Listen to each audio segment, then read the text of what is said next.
కృపలో క్షేమము నీచితివి, కృపకు పాత్రులుగా చేసితివి. కృపలో క్షేమము నీచితివి, కృపకు పాత్రులుగా చేసితివి. కృపను గూర్చి పాడెదనేను, కృపను గూర్చి పొగడెద నిన్ను. కృపను గూర్చి పాడెదనేను, కృపను గూర్చి పొగడెద నిన్ను. నీ కృపలో నాకు రక్షణ, నీ కృపలో నాకు బలము, నీ కృపలో నాకు స్వస్థత, నీ కృపలో నిత్య జీవము. నీ కృపలో నాకు రక్షణ, నీ కృపలో నాకు బలము, నీ కృపలో నాకు స్వస్థత, నీ కృపలో నిత్య జీవము. కృపలో క్షేమము నీచితివి, కృపకు పాత్రులుగా చేసితివి.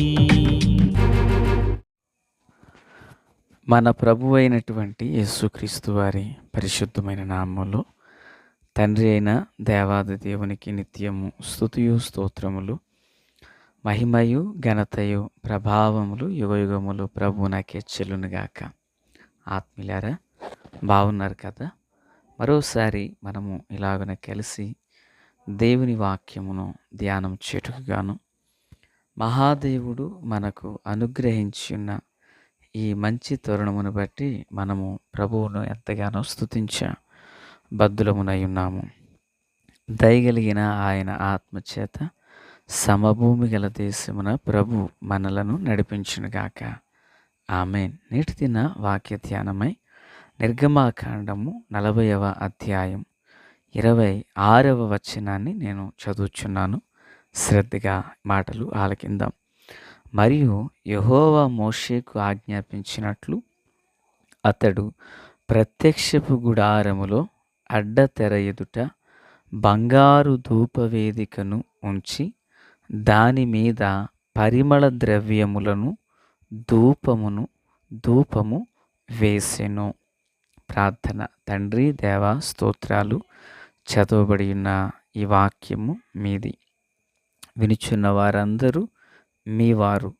మీ దాసుడనైన నన్ను పూర్ణముగా మరుగు చేసి దైవస్వరమును వినిపింప చేయమని యేసునామమున అడిగి వేడుకొనుచున్నాము మా పరమ తండ్రి. ఆమేన్.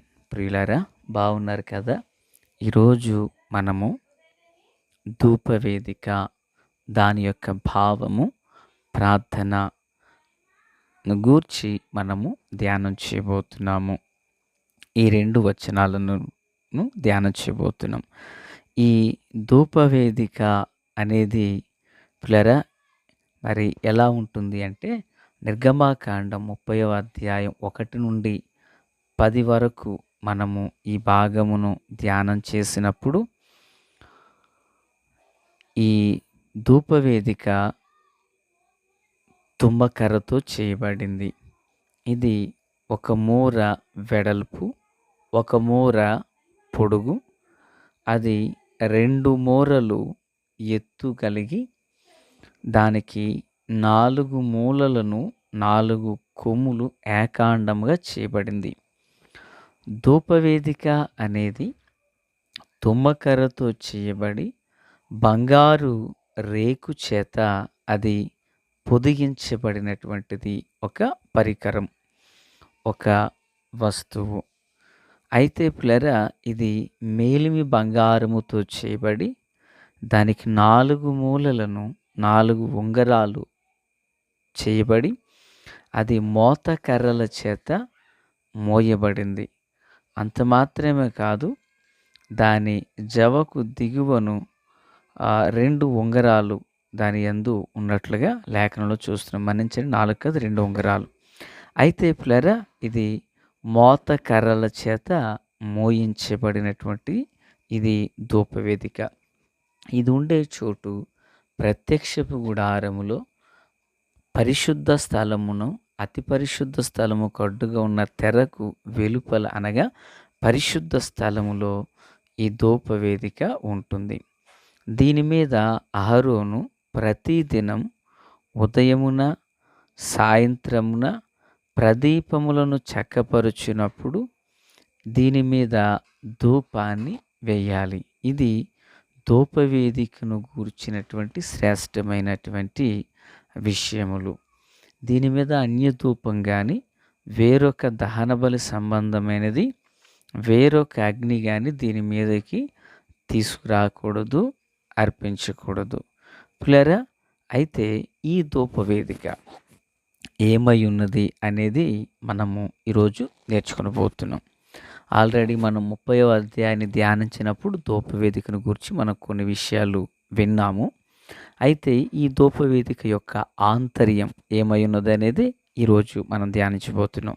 ఒకసారి రండి, హెబ్రీయులకు రాసిన పత్రిక 10వ అధ్యాయం 1వ వచనం చదివితే, ధర్మశాస్త్రము రాబోచున్న మేలుల ఛాయ గలదియే గాని ఆ వస్తువులు నిజరూపము గలది కాదు.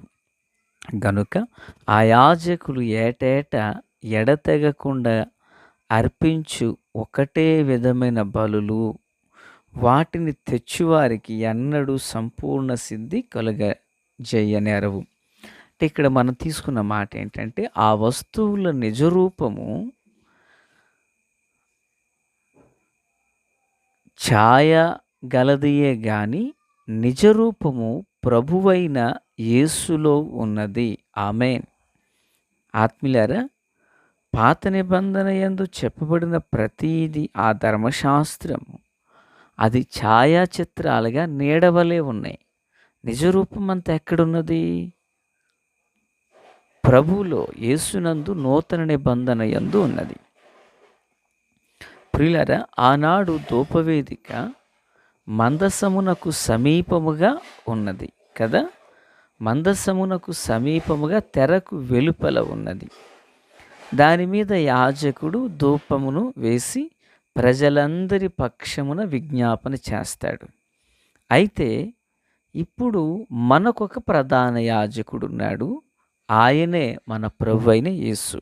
హెబ్రీయులకు రాసిన పత్రిక 7వ అధ్యాయం 25 ప్రకారంగా, ఈయన తన ద్వారా దేవుని యొద్దకు వచ్చువారి పక్షమున విజ్ఞాపనము చేయుటకు నిరంతరము జీవించుచున్నాడు గనుక వారిని సంపూర్ణముగా రక్షించుటకు శక్తిమంతుడై ఉన్నాడు.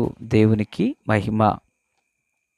ప్రియులారా, ఆనాడు యాజకుడు మరణము కలిగినవాడు. ప్రియులారా, అతడు ఉదయము సాయంత్రమును ధూపం వేస్తాడు. అయితే ఇప్పుడు మన ప్రభు అయినటువంటి యేసు మరణమును జయించినవాడు, మరణపు ముళ్ళును విరిచినవాడు. ఈయన నిరంతర స్తోత్రార్హుడయ్యుండి నిరంతరమును జీవించువాడునయ్యుండి తన యొద్దకు వచ్చువారిని సంపూర్ణముగా రక్షించుటకు శక్తిమంతుడు. ఆమేన్. మన ప్రభువు శక్తిమంతుడు.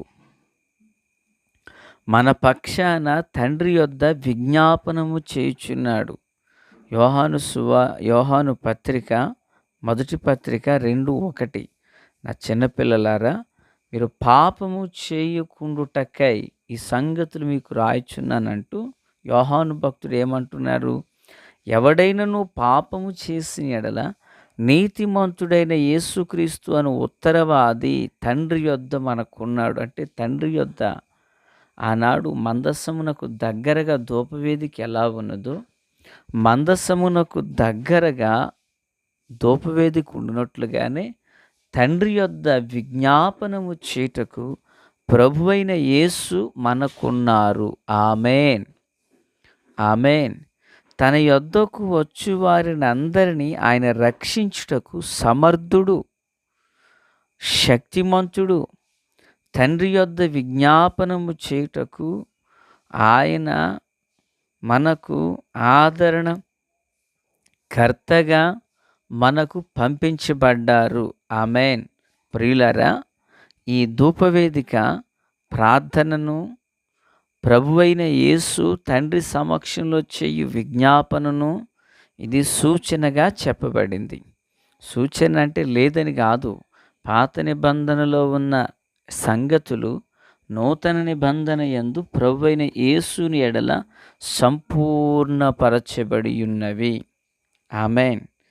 ఇది ఎలాగున మేలిమి బంగారుతో చేయబడినదో, తుమ్మకర్ర చేత చేయబడి మేలిమి బంగారము చేత కప్పబడిందో, మన ప్రభువైన యేసు మానవత్వము, దైవత్వము అందులో నిక్షిప్తమై ఉన్నవి. దేవునికి స్తోత్రం. ప్రియులారా, ఆ ధూపవేదిక మీద ఉదయ సాయంత్రములు ధూపం వేసినట్లుగా మన ప్రభువైన యేసు తండ్రి సమక్షమున నీ కొరకు నా కొరకు నిరంతరము విజ్ఞాపనము చేయుచున్నాడని భక్త యోహాను తన సువార్త యందు 17వ అధ్యాయాన యేసు చేసిన మాదిరికరమైన ప్రార్థన అందు మనము చూడగలము. తండ్రి సమక్షంలో మన పక్షమున విజ్ఞాపనము చేసే యేసు మనకున్నాడు. ఈ మాటలు వినుచున్న ఆత్మీయులారా, క్రీస్తునందు నాకు అత్యంత సన్నిహితులారా, ఈరోజు నీ కొరకు నా కొరకు మన పక్షమున తండ్రి సమక్షములో విజ్ఞాపన చేసే యేసు ఉన్నారు. ఆయన నిరంతర స్తోత్రార్హుడు, లోకరక్షకుడు. పాపము చేసిన వానిని సైతము తను పరిశుద్ధపరిచి నిత్య నివాసమునకు నడిపించవలనన్న నిరీక్షణతో ఆయన ఉన్నారు. ఆమేన్. కనుక మనం ఆయన యొద్దకొచ్చి పాప క్షమాపణ పొందిన ఎడల నిశ్చయముగా మనము దేవుని సన్నిధిని నిలువగలము. ఆ కృపచేత దేవుడు మనలందరినీ దీవించునుగాక. తండ్రి స్తోత్రం. వాక్యం అందరి హృదయాల్లో ఫలభరితం చేసి మేలు చేత నింపి నడిపించండి. రాకడ కొరకు, రాజ్యం కొరకు సిద్ధం చేయండి. యేసయ్య మహోన్నతమైన నామములోనికి ప్రార్థించిన మనవులన్నీ పొందియున్నామని నమ్ముచున్నాము మా పరమ తండ్రి. ఆమెన్. Praise the lord.